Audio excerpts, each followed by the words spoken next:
didik baru SMP Negeri 10 Kota Jambi. Apa kabar? Ibu harap Ananda semua dalam keadaan sehat. Dan jangan lupa patuhi protokol kesehatan dimanapun Ananda berada. Jangan lupa memakai masker, mencuci tangan dengan air yang mengalir, dan juga menjaga jarak. Pada pertemuan ini sebelumnya Ibu akan perkenalkan diri dulu ya. Perkenalkan, nama Ibu Teresia Sri Utami Sinambela. Biasa Ibu dipanggil Ibu Tere. Ananda semua bisa panggil Ibu dengan Ibu Tere. Ibu mengajar mata pelajaran matematika. Tapi pada kegiatan MPLS ini, Ibu akan memberikan materi tata krama dan budi pekerti. Nah, kita mulai saja. Materi kita pada pertemuan ini adalah tata krama siswa. Sebelum masuk pada materi inti, Ananda semua harus tahu apa itu arti kata tata krama. Tata krama ini dibagi menjadi dua bagian kata. Yang pertama, tata, artinya aturan atau kaidah atau susunan. Yang kedua, krama, artinya ragam hormat.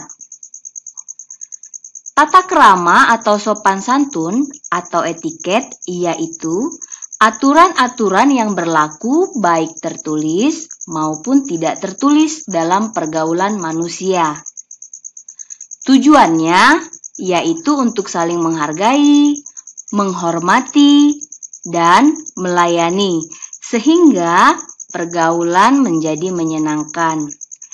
Nah, jika Ananda dalam bergaul memiliki sopan santun, tata krama, maka pergaulan atau pertemanan yang Ananda jalin akan menyenangkan. Nah, ada beberapa dasar-dasar etiket atau tata krama yang perlu Ananda pahami. Yang pertama itu sopan santun. Ibu rasa sopan santun ini sudah semuanya dibekali dari rumah masing-masing. Bagaimana aplikasinya dalam sekolah? Contohnya, jika Ananda berpapasan dengan guru ketika sedang berjalan di lingkungan sekolah, Ananda bisa menundukkan kepala sambil berjalan dan menyapa guru. Contohnya, selamat pagi Ibu. Assalamualaikum Bapak. Seperti itu. Yang kedua, memberi perhatian kepada orang lain. Contoh yang bisa dilakukan dalam pemberian perhatian kepada orang lain itu misalnya di dalam kelas Ananda melihat teman Ananda sedang lemas dan kurang bersemangat. Mungkin Ananda bisa bertanya, kenapa dia tidak bersemangat? Apakah sedang sakit? Jika memang temannya sedang sakit, Ananda bisa bawa ke UKS. Yang ketiga, menjaga perasaan orang lain. Nah, ini sangat perlu diperhatikan. Ketika sedang berbicara, ketika sedang bergurau dengan teman, Ananda juga harus menjaga perasaan teman. Jangan berbicara yang mungkin bisa menyinggung perasaan temannya. Berikutnya, menepati waktu. Bagaimana contohnya? Ananda semua tahu bahwa SMP 10 masuk pukul 7.15. Nah, sebelum pukul 7.15, Ananda semua harus sudah ada di sekolah. Tanda bahwa Ananda seorang pelajar yang tepat waktu. Selanjutnya, memiliki rasa toleransi. Bagaimana rasa toleransi yang dimaksud di sini? Contohnya, dalam umat beragama, Ananda semua harus saling menghargai. Tidak boleh mengejek satu dengan yang lain. Bagaimanapun juga, seperti semboyan Bhinneka Tunggal Ika. Walaupun berbeda-beda, tetapi tetap satu. Selanjutnya, dapat menguasai diri. Contohnya bagaimana? Misalnya, ada teman Ananda yang sedang mengajak Ananda untuk bolos sekolah. Di sini Ananda harus bisa menguasai diri dengan berpikir bahwa bolos itu tidak baik. Dan Ananda bisa mengatakan tidak ke teman Ananda yang mengajak Ananda untuk bolos. Terakhir, berusaha untuk memahami orang lain.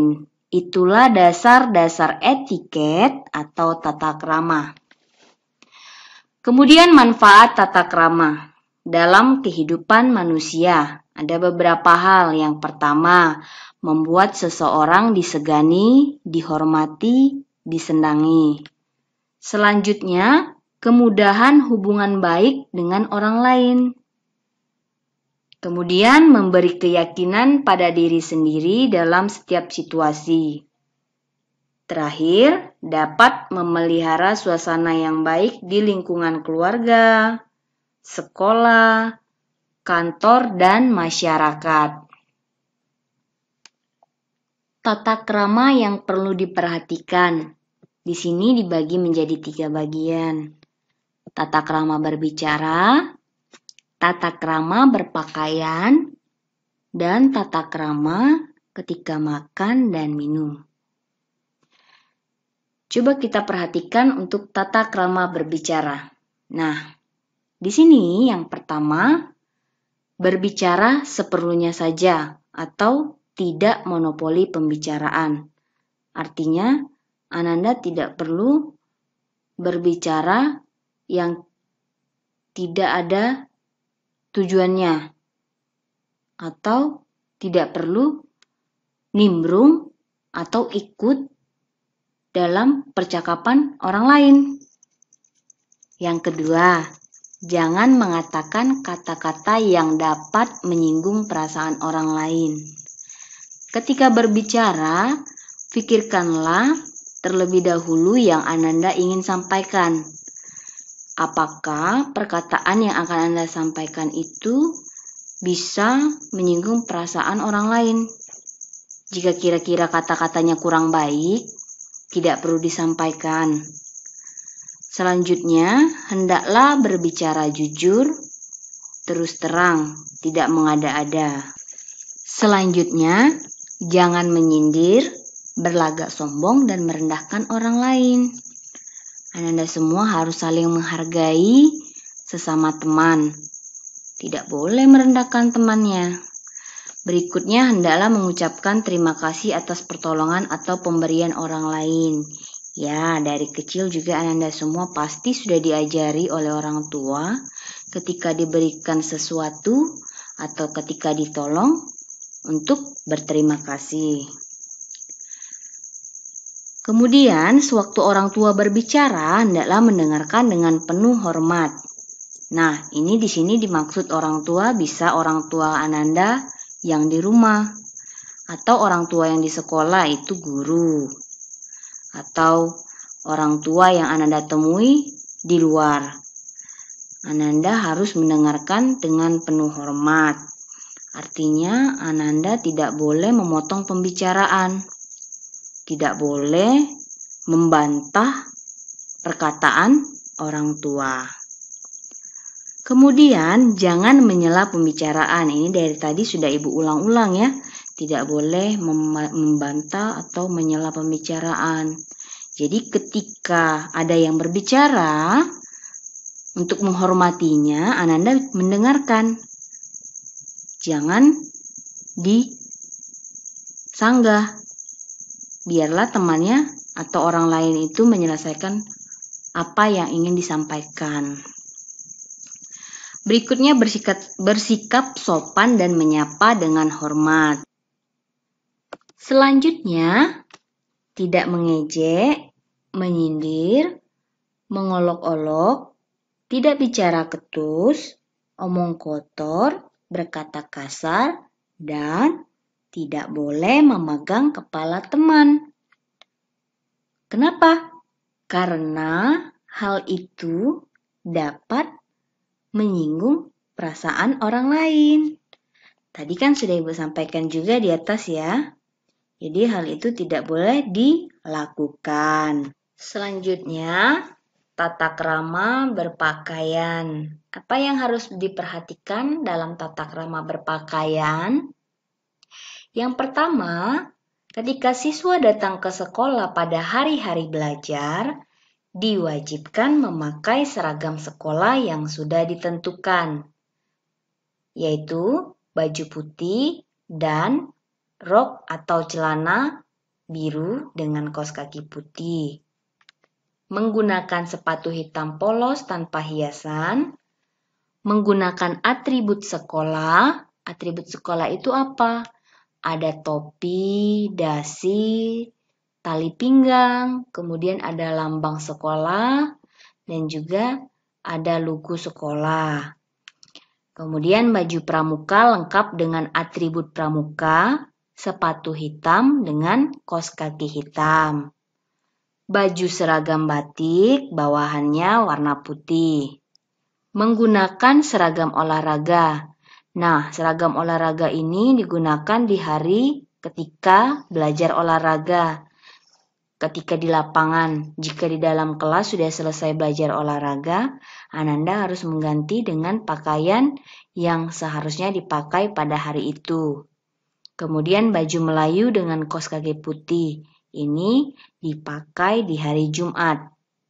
Poin yang kedua, siswa datang ke sekolah ketika di luar jam belajar, wajib menggunakan pakaian sopan dengan menggunakan sepatu. Ketiga, ketika memasuki pintu gerbang sekolah, jaket harus dilepas. Jadi, di dalam sekolah Ananda tidak boleh menggunakan jaket. Tata krama yang ketiga itu tata krama makan dan minum. Nah, tata krama makan, minum, dan berbelanja di kantin sekolah. Ada beberapa hal yang perlu diperhatikan. Poin pertama, biasakan antri, berbicara sopan pada penjual, membayar sesuai dengan ketentuan, mengambil makanan dengan tangan kanan atau dengan alat bantu bila makan tanpa pembungkus. Kemudian tidak membawa makanan keluar dari wilayah kantin. Jadi Ananda semua harus duduk dengan tenang dan sopan pada kursi yang telah disediakan di kantin. Kemudian makan dengan sopan dan tidak gaduh. Jadi jangan makan sambil berbicara. Makan saja sampai selesai, baru nanti lanjut bicara dengan temannya.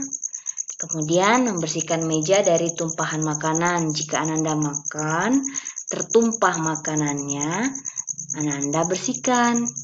Kemudian mengembalikan gelas atau piring pada tempat yang disediakan sesuai stand makanan yang dibeli. Jadi kalau Ananda makannya misalnya makan sate, kembalikan piring satenya ke pedagang sate.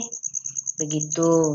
Selanjutnya, membuang sampah pembungkus makanan pada tempat sampah yang disediakan sesuai dengan jenisnya. Kalau sampahnya itu sampah basah, buanglah pada tempat sampah basah. Kalau sampahnya sampah kering, buanglah pada tempat sampah kering. Terakhir, tidak diperbolehkan membawa sampah pembungkus makan dari luar. Nah, itu adalah tata krama makan, minum, dan berbelanja di kantin sekolah. Selanjutnya, ada beberapa etika yang perlu diperhatikan. Pertama, etika memasuki majelis guru atau ruang kelas. Apa saja etika yang harus diperhatikan ketika memasuki majelis guru? Yang pertama, mengetuk pintu dan meminta izin sebelum memasuki ruangan kantor atau ruang kelas. Jadi, Ananda ketika ingin masuk ke ruang kantor atau ke majelis guru, biasakan untuk mengetuk pintu dan meminta izin kepada bapak atau ibu guru yang ada di kantor atau di ruang kelas. Kedua, mengucapkan salam kepada Bapak Ibu Guru yang berada dalam ruang kelas. Tadi sudah Ibu sampaikan di bagian yang pertama ya, salam itu penting. Yang ketiga, memasuki ruangan dengan sopan, tidak berlari ataupun dengan membuat gaduh. Jadi masuklah dengan berjalan yang sopan, kemudian yang keempat, menyampaikan keperluannya. Sampaikan apa yang menjadi keperluannya ketika Ananda memasuki ruang majelis guru ataupun ketika Ananda masuk ke ruang kelas. Terakhir, ketika meninggalkan ruangan dengan sopan dan mengucapkan salam. Jangan lupa apa yang sudah disampaikan keperluannya. Setelah selesai, ucapkan terima kasih, kemudian pamit dengan sopan dan ucapkanlah salam. Kemudian etika untuk memasuki musola yang ada di sekolah. Apa itu etikanya? Yang pertama, ketika memasuki musola, masuklah dengan tertib. Yang kedua, ketika mengambil wudhu dengan berhemat air. Yang ketiga, bila menggunakan alat sholat, wajib melipat dengan rapi dan dikembalikan pada tempatnya. Nah, jika menggunakan mukena, sajadah, Ananda semua boleh kembalikan lagi ke tempat yang Ananda bawa atau ambil. Keempat, menggunakan Al-Quran musola wajib setelah selesai mengembalikan pada tempatnya dan ditata dengan rapi. Jika Ananda mengambil Al-Quran pada rak yang sudah disediakan pada musola sekolah kita, Ananda boleh mengembalikannya kembali pada tempatnya, pada rak yang sudah Ananda ambil. Yang kelima, tidak bergurau di dalam musola. Ya, karena musola itu bukan untuk tempat bermain ya. Ananda semua ketika masuk ke musola, tujuannya untuk apa? Ibadah, untuk sholat ya. Terakhir yang keenam, tidak melewati di depan orang yang sedang sholat. Ada sopan santun dan etika ketika sholat temannya. Ananda tidak boleh melewati di depannya. Jika memang Ananda harus berada atau harus tidak ada tempat lagi, tunggu sampai temannya selesai sholat ya. Itu etika untuk memasuki musola sekolah. Berikutnya, etika memasuki dan menggunakan toilet sekolah. Apa-apa saja etika yang harus diperhatikan ketika memasuki dan menggunakan toilet di sekolah? Yang pertama, gunakan bakia atau sendal khusus untuk ke kamar mandi. Yang kedua, berdoa sebelum dan sesudah masuk ke kamar mandi. Yang ketiga, tidak bersuara gaduh atau kerasa pada saat berada dalam kamar mandi. Yang keempat, menggunakan air secukupnya, tidak berlebihan. Yang kelima, tidak membuang bahan kimia atau sampah di dalam kloset atau saluran air kamar mandi. Nah, ini juga berlaku untuk siswa perempuan. Jika ada sampah atau mungkin tisu dan sejenisnya, jangan dibuang di toilet atau jangan dibuang di kloset kamar mandi di sekolah. Yang keenam, matikan air pada saat keluar dari kamar mandi.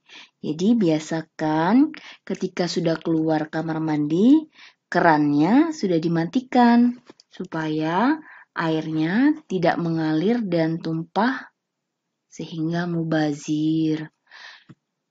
Ketujuh, tinggalkan kamar mandi dalam keadaan bersih dari kotoran. Artinya, Ananda ketika ke toilet atau ke kamar mandi, jika buang air kecil atau buang air besar, siramlah dengan bersih. Jadi, toilet sekolahnya tetap dalam keadaan kondusif atau dalam keadaan yang bersih. Yang keempat, etika berjalan bersama. Nah, etika berjalan bersama pada saat berangkat dan pulang sekolah itu ada beberapa hal yang perlu Ananda perhatikan. Yang pertama, berjalan pada jalur di sebelah kiri. Itu memang sudah ketentuannya ya. Ananda jika mau berjalan di jalan, biasakan berada pada jalur sebelah kiri. Kemudian berjalan tidak bergerombol, sebaiknya hanya 2 atau 3 orang. Jadi supaya tidak mengganggu pengguna jalan yang lain, jalanlah dengan tidak beramai-ramai atau bergerombolan. Jadi sebaiknya di sini dihimbau 2 atau 3 orang. Tidak gaduh, yang ketiga ya, tidak gaduh dan mengganggu ketenangan masyarakat yang dilewati. Nah, seperti yang Ananda sudah tahu, SMP 10 berada pada lingkungan sekolahnya berada di sekitar masyarakat. Jadi, ketika Ananda jalan, jangan mengusik atau mengganggu lingkungan masyarakat. Contohnya nih, kan Ananda melewati rumah-rumah masyarakat. Nah, jika ada bunga di pinggir-pinggir rumahnya, jangan dipetik-petik sembarangan. Atau Ananda jangan buang sampah, sisa jajanan atau sisa makanan sembarangan di dekat rumah masyarakat ya. Yang keempat, bila perlu menyapa dengan masyarakat sekitar sekolah, berbicaralah dengan sopan. Jika pada saat pagi hari Ananda baru datang ke sekolah, bertemu dengan masyarakat di lingkungan sekitar sekolah, Ananda boleh sapa, "Selamat pagi, Pak," atau "Selamat pagi, Kakak," seperti itu. Begitu juga jika di siang hari, boleh ditegur, disapa dengan menggunakan nada dan bahasa yang sopan. Yang kelima, tidak mengambil barang, merusak barang atau tanaman yang ada di jalan. Nah, tadi sudah Ibu sampaikan ya di poin yang ketiga ya. Jadi, Ananda tidak boleh membuang sembarangan sampah di jalan atau merusak tanaman orang, tanaman tetangga masyarakat SMP 10 seperti itu. Selanjutnya yang keenam, tidak membuang sampah sembarangan di sepanjang jalan yang dilewati. Apa saja yang perlu diperhatikan sebagai siswa? Nah, ini poin inti dari materi kita. Jadi, sebagai seorang siswa, ada beberapa hal yang perlu Ananda perhatikan. Yang pertama, datang on time. Bukan berarti datangnya tepat saat bel masuk berbunyi. Dengan datang lebih pagi, kamu atau Ananda semua bisa menyiapkan diri untuk menerima pelajaran. Jadi, datanglah sebelum bel berbunyi. Tadi di slide sebelumnya Ibu sudah sampaikan SMP 10 itu masuk 7.15. Jadi, Ananda semua boleh datang sebelum pukul 7.15. Mungkin bisa sampai di sekolah pukul 7. Ananda semua bisa mempersiapkan diri untuk pelajaran. Yang kedua, di sini biasakan aku datang di sekolah jam 6.45 pagi. Yang ketiga, mengerjakan tugas sesuai dengan jadwal, kerjakan PR di rumah.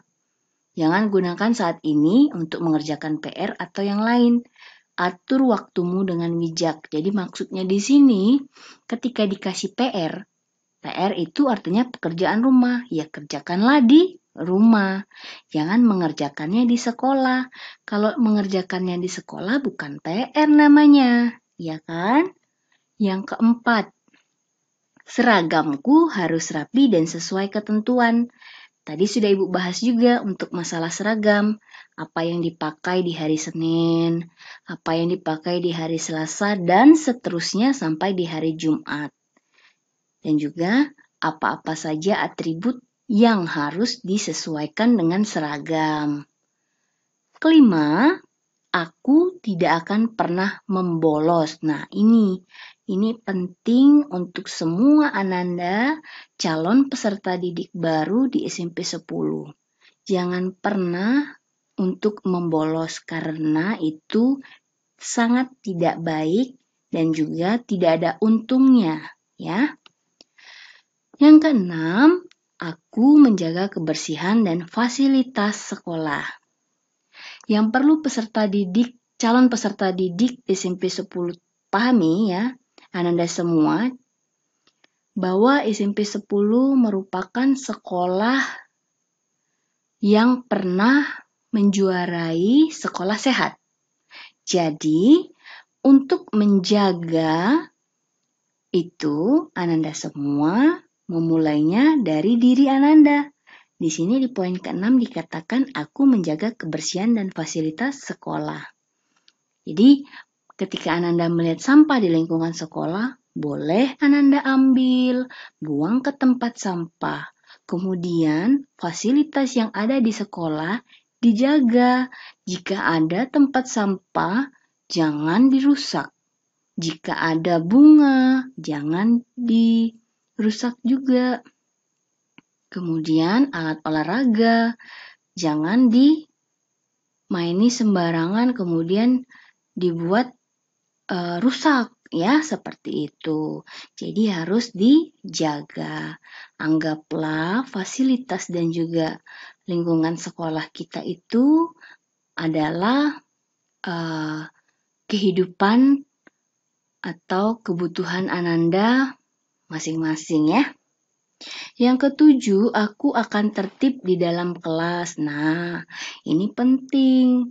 Ketika proses belajar mengajar terlaksana di dalam kelas, Ananda harus mengikuti aturan dan tata tertib di dalam kelas. Apapun yang menjadi kesepakatan dengan guru mata pelajaran harus dilaksanakan.